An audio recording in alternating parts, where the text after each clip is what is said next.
Well, howdy, howdy, howdy, nearly senior citizen here. Greetings, boys, girls, and all of our non-binary friends, and welcome to this a brand new day. And remember, no matter who you are valid. Hokey smokes. I am getting ready to head on out into the world. I am got a lot of stuff going on.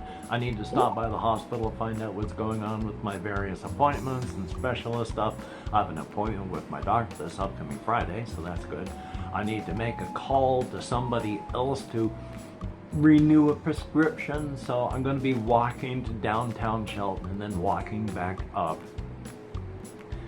Here's a sad thing, really quick. I have most of my life lived in port towns. I mean, port cities. Most people kind of do, because you need to be on a water source for like life. And so most people do live like near water. But I lived in just port towns and some people don't. My sister lives in the mountains in Utah somewhere, so that's not near water. But in Bellingham, where I spent most of my life, you had to go a bit because it was a larger place, but you could get down to the water. And then there was a whole waterfront district. And then when I moved to Blaine, which is a very tiny place, about 2,000 people where my wife lived, after we got married, that was right on the water. And then even when I went and was in the Air Force, Florida, I was near the water. Wasn't on it, but that was only for a year. Germany and Texas, that was only for 2 years, not really near the water, but that was just for a very short period of time, just while I was in the Air Force. Then, moving to Shelton here, even though it's on the water, there's not really a waterfront. There's just, it's a business port place. There's no place to go to. Though there are little parks and places you can walk to where you're on the water. You're not much, but you're at least there. So, if you live in southern Shelton, which is a very mountainous, hilly place, you can just, like where I lived, take a short couple minutes to walk, and you're right there. And then if you're in downtown Shelton, you are not exactly water level, and you know the water would be flowing in, but you are right there at the water level, and the water's just right there. You can walk right to it. I now live in northern Shelton, which is elevated and back. I ain't nowhere near the water, and I got so used to walking on the water while I was in Port Orchard. But hey, at least it's always wet where I live now. Even if I go walkies, like over to Walmart may well be very dry. Walking to downtown Shelton, it may be dry. Walking to other parts of northern Shelton, it's moderately dry. But then the closer we get back to here, the wetter and more moist it gets. And it's not a problem with water in that, you know, the place has a water problem. It's just, that's where we are for weather. There is a spot that we were built that because of water and air and all that warm, cold air and clouds and stuff, it's just, there's fog, there's moisture, it's very humid and moist. Everything is wet here just because of water in the air, even when it's largely dry in other places. Now, that's not going to be true in summer. No major change in anything but for decorative. What am I trying to say? I just wanted to show off the fact that I've got, like, I brought in that little stuff guy, which I need to put him in better. And then up there, I got this little banana guy that I got that I'm showing up there. And then, let's see, I've got one of my frogs that I need to clean these up and organize them better, I know. But still, I've got a frog there. And then the light's off, because up there on the medicine cabinet thing, I got a little hamster guy. And then over here, I got my little sea snake kind of thing. So, I just wanted to have some, you know, decorative stuff. I mean, they're small little transitory places, but that doesn't mean you don't want to feel good while you live in them. So I hope you enjoy, and back to our regularly scheduled videographing, whatever the word is. And as you'll notice, I'm moving my arm pretty good, which means I gotta continue to be very careful with it. One of the reasons that it is doing so well is because I've been not using it. I bought a cheaper keyboard so that I can use it in my lap, and I tried playing some Minecraft last night and it works. I need a better position so I don't drop the keyboard off my lap and destroy it. It's just a cheap membrane one, not an actual good one, so yay. But it works, so I can hopefully get to doing more things that involve keyboard, even though using the controller for the Fallout New Vegas is working rather well. I don't mind doing that at all. Yay, so thumbs up on that. But I'm doing well, so definitely good. I did write some stuff down on my list here. Not much, because I'm getting ready to leave out here.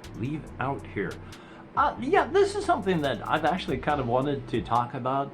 Is a very, very minor thing. Hyperfocusing and ADHD. I used to really be able to do this. I mean, looking back now at my high school years, it's like obvious my ADHD problems and hyperfocusing. If I was interested in a class, I got A's. If I didn't care, I just got C's because I was able to hyper focus on stuff that I cared about. I got A's when I studied German for 4 years, so I was a pretty, what is the word?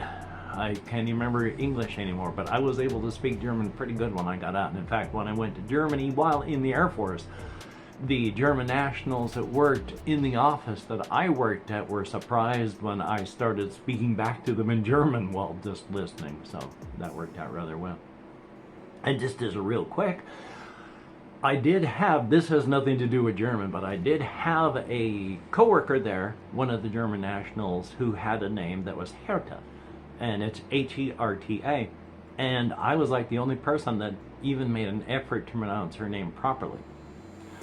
In the nursing home where I met my wife, there was a coworker who was on, I don't know how it works out, but she was learning on loan from China. She was a Chinese national, and she was working here as part of some program to learn. Everyone just called her Schwa. And I looked at her name and I asked her, how do you pronounce that? Now, I can't pronounce it properly. It's been 20 some odd years, and I have not, been in that language learning how to speak names, but it was closer to Shewa. And I made sure to call her that from that point onward. And I wouldn't say absurdly grateful, but it's nice when you're in a place that's not your home and they try. So I tried, and she was happy. Like I said, not absurdly grateful, but grateful. So, yeah. But then coming back over here. Oh yes, this one. It was design problems. This one makes me laugh. I've been watching some things where people, of course, more of the alt-right people, yay, but they're wigging out over design stuff, showing how, oh, here's stuff in a map where it's got yellow stuff on these things and they never used to do this, look what they've taken from you. And then you had all these devs that are still talking about the problems that they have had and still have. One of the reasons that they put yellow stuff on areas that you can jump and climb onto is if they don't, no one ever jumps or tries to. They just don't. If people make barrels in any color but bright red so that they'll explode, no one ever shoots them. You can make them any other color but bright red and people will never ever ever shoot them. In the game Dead Space, when they were told, things were written that said, cut off their limbs. And people still shot them in the head, even though it didn't work. They had to write all over the walls, explicitly saying, cut off their limbs, or no one would. In the game Portal, if they didn't scratch arrows saying, look up, no one ever looked up. Yeah, we as players might go, oh shucks, why are they holding our hands? At the same time, if they don't hold our hands, we're going to be standing in the tutorial room and never get out.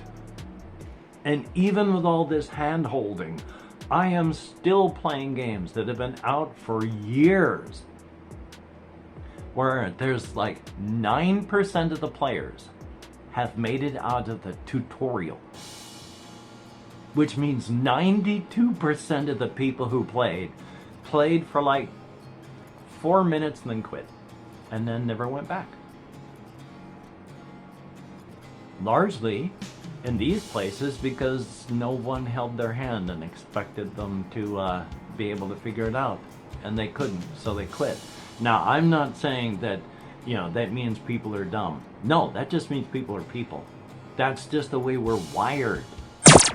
After having done some running around addendum, well, the first thing that happened, I was calling to get some refills on prescriptions. So after waiting 10 minutes while out walking to get hold of the Veterans Administration, they then proceeded to not be able to hear me and so hung up. So I had to get back onto the phone and make another 10-minute call before I was able to finally renew the prescription. So that worked out well at the very least. And then I had to walk to the hospital because I wanted to find out what's going on with all of these specialist calls, the people that are supposed to be calling me.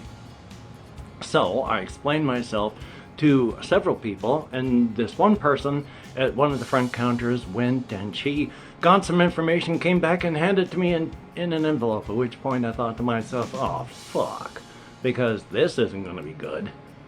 But I didn't want to cause a fuss or any trouble, so I left, and yeah, it was lab results that I'd already been told about, which is not what I asked for at all. So that didn't work. So I went over to the business office so that I could get my charity care / financial aid thing set up, because it lasts for a full year. And then I found out that I need an award letter from Social Security that I actually didn't get because they send it out at a certain time. And when they did so, I happened to be homeless, and so they sent it to an address that I didn't live at.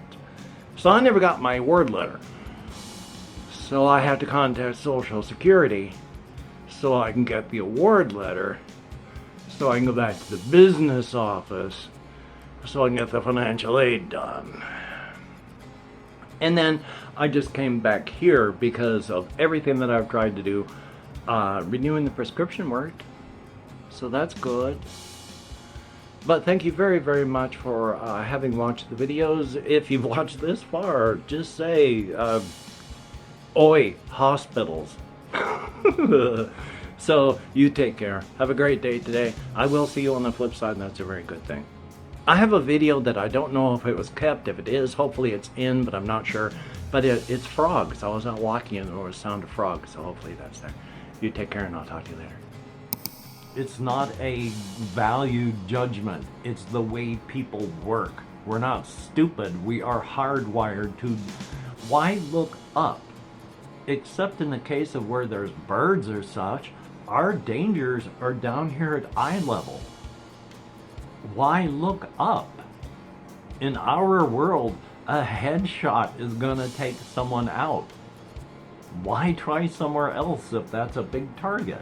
I mean, you're fighting against built-in hardwired stuff. So it's not necessarily a bad thing. It's just when you got those who don't hold my hand, and then they never play because someone didn't hold their hand, they couldn't figure it out. At the same time, I remember back when my wife was alive and the Xbox 360 was out.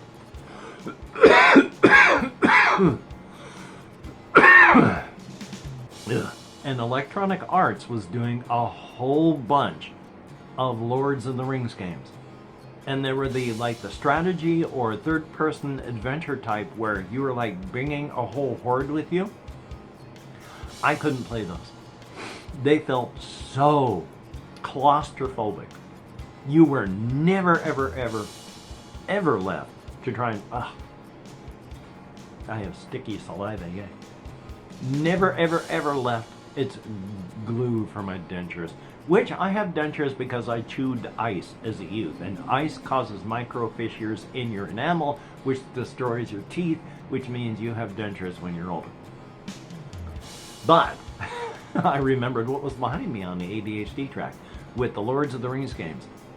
I felt claustrophobic. I couldn't play them because you couldn't figure anything out on your own. It was, go get this door, rally your troops. All right, you're getting close to the door. Get that door. You've got the door down. Now we've got to get up there. Up there, make sure to turn to the left. It's like, oh my God. Oh my God, I know to turn to the left. I can see the path. There's only one way to get there. Don't keep telling me. So I could never play those because it was just claustrophobic. It's like, you're not playing a game. You're just doing what you're told to do all the way through. It's like, why not just watch the movies at that point? You're not making decisions. You're not doing anything special. It's like, go here and press X. Okay. Now go over here. So, yay on that. But still, because I'm going to be going up and out, this is going to be a short one. I'm going to try and make another real quick, short show around the room before I leave, and so I can edit this onto it when I come back. I went to my storage unit last night and I grabbed a whole bunch of my stuffed animals. I don't have a lot of space to put them because there's not a whole lot of space and you can't like punch holes in the walls for shells and stuff, but I put some of my hamster plushies in my front window. So they're looking out of my window. So let's see how that works out. And then I have some of the extra plushies scattered about, plus on top of my microwave over here, I've got my coiled sea snake skeleton thing. So just to have decoration, yay, make it more feel lived in like a home and less just like a transitory place, which, I mean, everything is transitory. So, yeah. Thumbs up. And hey, if you're a Patreon patron, thumbs up, thank you. Very, very soon, I'll be having names typed up here again. I just have to not stress this out because the last couple times things have gone well. I've then overstressed it because it felt better and then lost it again for a week. So, yay. But thank you so much, Patreon patrons. I'm going to be having more material, more content up again. I'm going to be playing more of the solo RPG stuff, both digitally and physically. And that's a good thing. So stuff is a-coming, a very, very good thing. And if you've left me a comment, thank you so very much. It is appreciated. I have been trying to answer more, but I have to be very careful. So thumbs up on that. But even if I can't answer, I do appreciate each and every comment. Definite thumbs up. So hey, I'm going to be out on the road. And when I come back, I'm going to edit and render and upload. So this is probably going to be uploaded late.